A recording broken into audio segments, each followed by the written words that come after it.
11 spike moss possesses an aura of history that really reinforces its authenticity. This property transports you to Italy. It actually feels like a piece of Italy has been picked up and moved into Shady Canyon. People have often asked that very question: what is my inspiration to create a house like this, and the madness that it took to get it done? It really came from my love for Italy, the food, the wine, the culture, and of course the architecture. My inspiration in Italy were the Tuscan villas that you find on the hilltops. I can be in Tuscany right now, and if I look over that way, I can see an airplane go by. It's going to land in John Wayne Airport.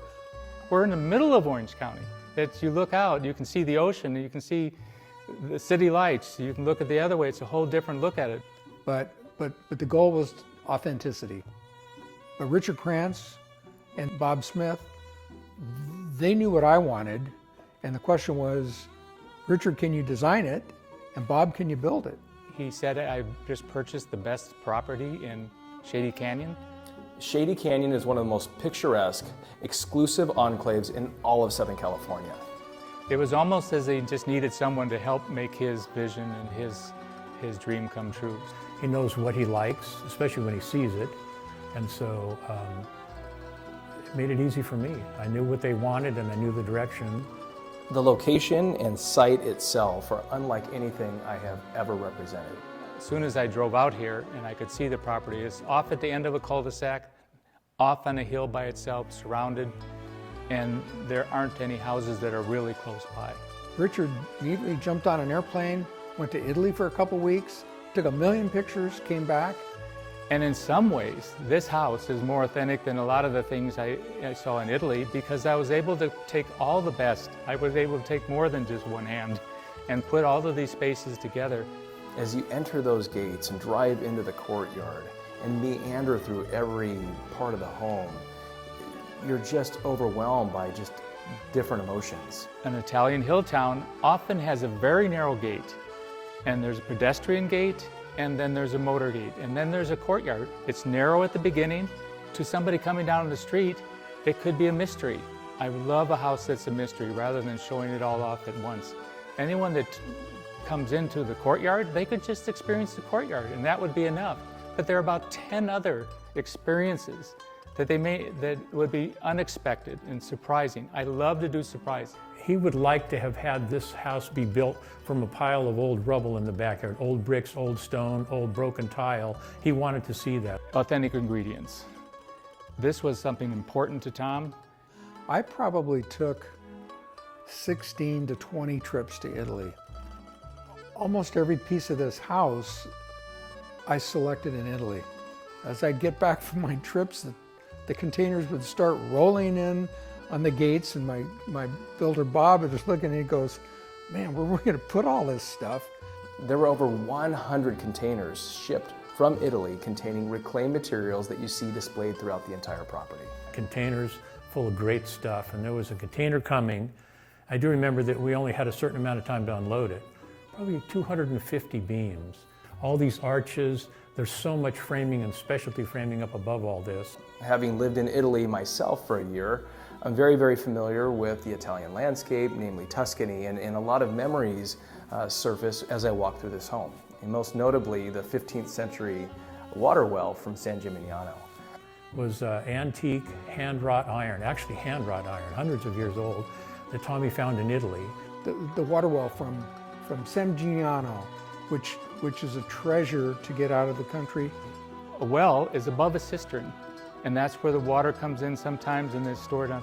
Well, underneath this is a grotto wine cellar, but there's a room, and this was inspired by arches and things that I've seen all through my travels and the brickwork and of that. And we put a glass bottom on that. I think 300 truckloads of dirt out of the basement just to make the basement. The wine room is unbelievably complicated ceiling. You know, how that all comes together, and you know, as you come up the arch, every brick is a different angle. So, you know, you have whatever, 12 arches, so you have 12 bricks that are cut with a left angle, 12 with a right. They go outside, they get tumbled, they come back in, then they install them. So parts of this slab are 24 inches thick. The outside walls are 12 inches thick. The interior wall, poured concrete, solid concrete. The floor above us is a foot thick. It's basically a freeway bridge. You know, the framing's all heavy duty, the beams are heavy duty, everything about the house is heavy duty, partly because of all the load we were going to put on it. It's an 8 to 10 inch thick stone wall. Every stone you look at is that thick. And this was probably on a Wednesday. And it happened to be that a neighbor walked by, said, "Hey, is the owner here today? I'd love to meet the owner." The big old pile of red dust over there, that's the owner. He's there with the grinder, grinding all the rust off the whole weekend, you know. I don't think I could do it again. I don't think I could keep up with it. Go, "You have a bell tower?" Go, "Yeah, look at it over there." And they go, "Why'd you do that?" "Because I don't have an iPhone and I don't want to wear a watch. I want to know what time it is. I'm out working in the house." I mean, we got to know everybody. Tommy knew everybody by first name basis, which is so unusual for a job these days. These are people we encouraged when they go home at night. Don't say, "Oh, I just put in another day of work." But they created something just really special. And I end up really caring about the people. I will miss the house, yeah.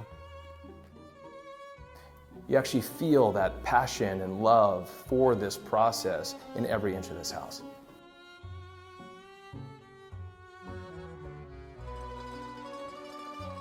I don't think I'll sell it to somebody if they can't appreciate that. And it's going to take a special person to want to adopt this house. It's just not your typical house in Southern California, Shady Canyon, wherever.